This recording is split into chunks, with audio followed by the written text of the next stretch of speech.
Hey everyone, welcome to the channel and another review. Today we're going to talk about Top Gun Maverick, which just released and I just got back from seeing it in the theater in IMAX. So let's get into it. Alright, just to start off with a brief synopsis. So in this movie, after more than 30 years of service as one of the Navy's top aviators, Pete Mitchell is where he belongs, pushing the envelope as a courageous test pilot and dodging the advancement in rank that would ground him.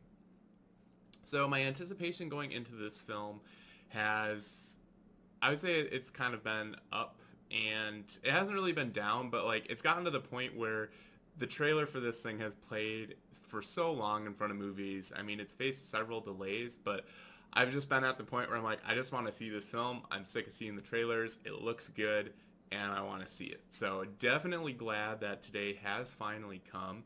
I hadn't seen the original film before this one was announced, so this one coming out made me kind of interested a bit more to go check that one out first, which I have done. I actually have the Steelbook. I don't know if it's on the wall directly behind me, but it's at least on one of the shelves. So I've seen it. It was a good film, but it wasn't necessarily going to be one of my favorite films. But I enjoyed it. It's a bit older of a film. I'm usually a little less inclined to like older films, just they don't look as nice and everything there. But anyway, I was interested to check out this film. The trailers have made it look very good. And yeah, let's actually get into what I thought of it now that I've been able to see the film. So we'll just start off with the things that I liked about the film. And first and foremost, I really liked the cinematography. Now, it's not like super artsy where, every shot is, perfectly framed like what you'd get in, say, The Batman with what Matt Reeves did there. There are some really nice shots, don't get me wrong, but it's the sort of cinematography that fits kind of the subject matter. So, we're flying around in planes and it captures that so well. The sound design as well to kind of complement that. I don't know exactly how they filmed this, if Tom Cruise was up in those jets or not. I'd have to look it up. I wouldn't be surprised one way or the other. I know Tom Cruise likes to do a lot of his own stunts and that sort of thing. But one way or the other, if he was able to do it, they did a great job of capturing it, and if not, they did a great job of making it seem that way. So, in my opinion, I fully bought that Tom Cruise was up in that plane flying it, although I acknowledge that he may very well not be just for the logistics of it. But they had me buying in, and that's a huge part due to the cinematography. This was definitely like meant to be seen in IMAX. So I'm really glad I had that chance, and I highly recommend seeing it on that format if you're going to go see it. Next up, the thing that I really liked was just the general technology and the mission. So kind of what I mean by that was, in addition to like how the filming made it seem like they were up in real planes, it felt like it was modern day planes as well. And I bought into kind of it seemed like stuff that exists today and is very current. And same with the mission. It seemed like it was a very relevant mission. And it didn't, although it does seem just like a 1-2 punch, Death Star mission from Star Wars Episode 4. But it's still set up like I still bought in it as a real mission. And, the stakes were high. The complexity of the mission seemed realistic and yet feasible, but certainly very, very tough. So that part I really liked, just kind of the setup, what are they trying to do in the film, and, why is he training these pilots?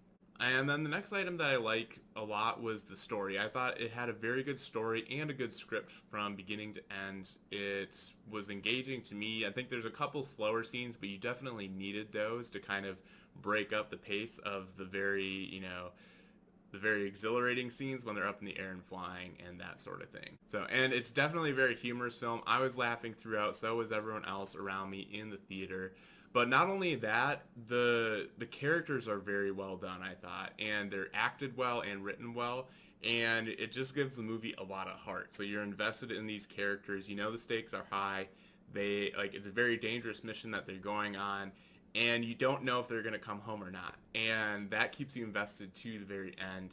And I thought they did a great job of bringing the heart to the movie. Because without that, you're just less invested. Like with the other elements, it would still be, interesting enough. but having that heart there underneath is what, makes this a very good movie. All right, and then lastly, the music I thought was really good. Yeah, I saw in the opening credits that it was like I saw Hans Zimmer's name pop up. Same with Lady Gaga. I think she did the credit song. I don't know if she did any of the other work, but it also listed Lauren Balfe. So I'm not 100% clear who actually composed the music or who produced it, but I think it was either Lauren Balfe or Hans Zimmer or maybe a combination of them both. But whoever did it, I thought they did a really good job. I'm super excited to check this out on Amazon Music when I get the chance next. I thought, yeah, the music was really good. I mean, it does sound like Lauren Balfe and Hans Zimmer, but that's my type of music, especially when it comes to soundtracks, and it definitely fit this film very well. So that kind of sums up the things that I liked about the film.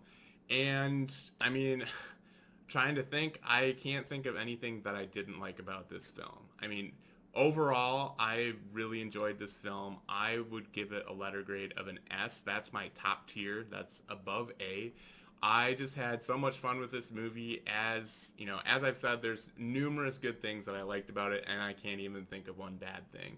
So overall, this was just, a fun movie that had a great story to tell and, at its core had a lot of heart, but also had a lot of good action and cinematography just bundled up into a very, very good movie.